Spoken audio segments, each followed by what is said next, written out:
I'm Jenna Wolf. That's the Hall of Famer Chris Carter. This is Nick Wright. You got a lot going on over here, Nick. A lot of numbers, a lot of stats. Got a lot to do. A lot going on. We only have 3 hours to do it. Do you feel like that's enough time for you to get it all in today? I don't know how people do 30-minute sports television shows, Chris Carter. I have no idea. I feel like 3 hours and like, damn, there's stuff left. Wasn't this originally supposed to be a 3.5-hour show? No, I don't know what you're talking about. You guys look nice. Thank you very much. I don't know about 3.5 hours. When in doubt. Let's not give anybody any ideas. Every major show starts on a half hour, Jenna. Okay. Don't you know that? And take a sip of coffee. You're right, Jim. All right. Well, let us start a 3-hour show of a lot of numbers, a lot of stats, a lot of sports. Nick's hot takes, they said we got to make we it. got to cut that down big time. Apparently, if you put something out into the ether long enough, it will definitely happen. How long have we been waiting for Cavs players not named LeBron to show up? Last night in Game 1 against the Raptors, they finally showed up, helping Cleveland win in overtime. This was a great game, 113 to 112. LeBron James had a quiet triple-double. 4 of his teammates scored in double digits. Yay for low bars! Toronto, following along its recent script, losing their 7th straight playoff game to Cleveland. Boy, they just really, LeBron's got their number. Here's LeBron on the win. We knew we were going to get their best shot today. You know, they knew we didn't have much rest. They knew we didn't have much preparation. You know, they kind of been waiting around for us. And, you know, we just wanted to come in with the best game plan that we could in a short time. You know, execute offensively. You know, shots weren't going in. Like I said, for me personally, I was, you know, at probably one of my worst games of the season. And just try to, you know, make things happen, you know, at the right time. We had many opportunities to close this game out.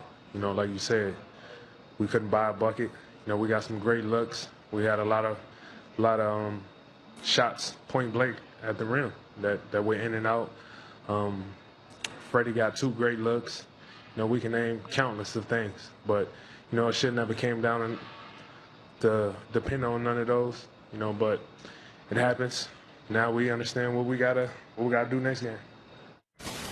So this was one of those games where did the Cavs win or did the Raptors lose? And I think you can make a fair point for either one of them. How should both of these teams, CC, feel after last night's game? You can absolutely. But from a feeling standpoint, Toronto, they have to feel horrible.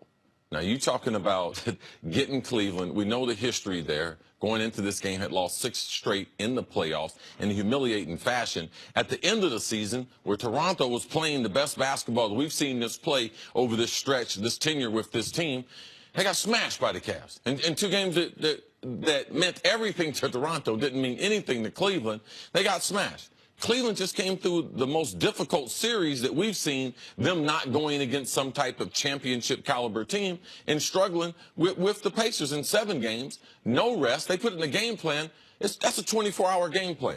All right? Ty Lue, they were watching film yesterday. He decided, you know something, the team was locked in. He saw it in their eyes after an hour of watching film. That's all they did. They had a walk-through shoot-around. That's all they did. So for me, what I saw was, because what I thought the Cavs was lacking was, forget continuity, but they missed training camp. After they went on the great stretch of basketball early, guys got injured. Guys got traded. They went through a lot of turmoil. They need these games. They needed that 7-game series with the Pacers to be able to come together and the other guys start to play. So from Toronto's standpoint, this to me is one of the biggest losses in the franchise history. Home court advantage, everything, rest. I mean, you got the matchups, and you still can't get past the Cavs when LeBron doesn't play great. You can't forget that part. Right. LeBron said it was one of his worst games, maybe my worst game of the year.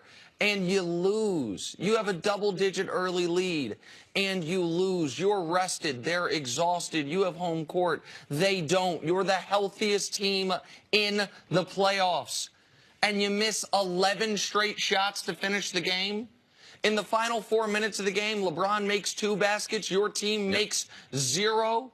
This is, you mentioned, they missed at least 10 at the rim. CC, in the 4th quarter, how about 13? They were 3 of 16 inside 5 feet. That's the length of this desk. Like, this was one of those losses you mentioned in the regular season where the Raptors playing great, Cavs weren't, but the Cavs won. I talked about that was a worst-case scenario loss for the Raptors because that was a game they had a huge halftime lead. The Raptors were feeling great, and all of a sudden, LeBron and the Cavs came back and ended up stealing that game. I think it was 132-129. Well, this is another worst-case scenario loss for Toronto. Yeah, the only way it could really be worse for them, Nick, is if one of their star players had gotten hurt. Agreed. Absolutely. Barring injury, it could not have been worse. Like, if LeBron goes out and does what he did in Game 7, if LeBron has 40 points and is dominating the game, and or by the way, if it was the way they lost last year against the Raptors in the playoffs, the Cavs hit 35 more three-pointers than Toronto. If the Cavs just had a lights-out, oh-my-God, shooting night. Yeah, but that wasn't That's why possible it was... this year, Nick, because we've changed our offense. We have perimeter shooters. Like, our three-point shooting's going to be better. Oh, for Toronto, right. Yes. You're not going to have that discrepancy. But that's why it was less what Cleveland did and more what Toronto didn't do. And you wonder if just seeing LeBron out there when usually he's at his best, if that just froze this Toronto team, and all of a sudden they were like, well, we don't win these games. We're probably not going to win this game, and then no shots.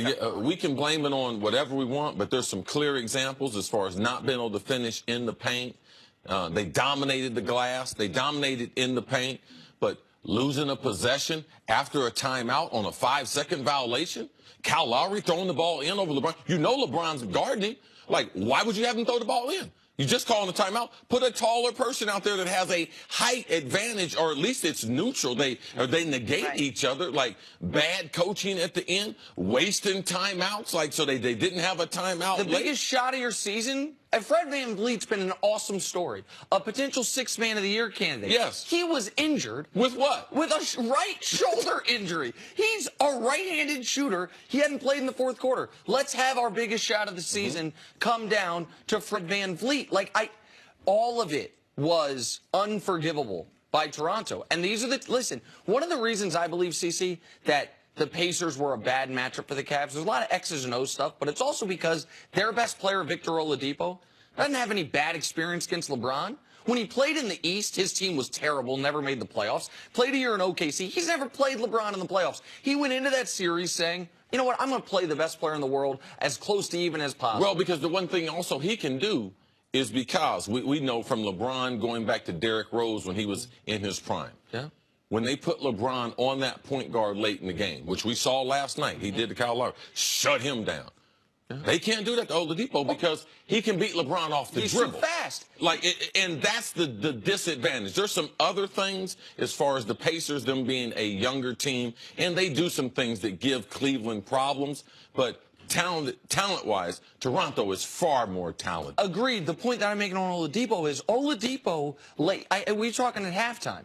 I said if the Cavs had a lead at halftime against the Pacers, you felt the entire second half the Cavs were just desperately trying to hold on for dear life.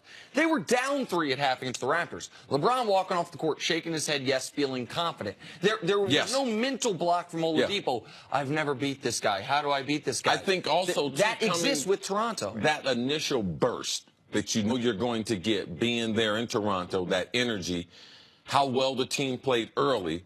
They were down 14 to be able to get it back at 3. Yes, you could see that. We were talking on the phone there. You were like, yeah, but even if the end, I could see what you're saying now because of the history. Man, and the history, even that the Cavs, these younger Cavs player, because what LeBron did in the last month of the season against the Raptors.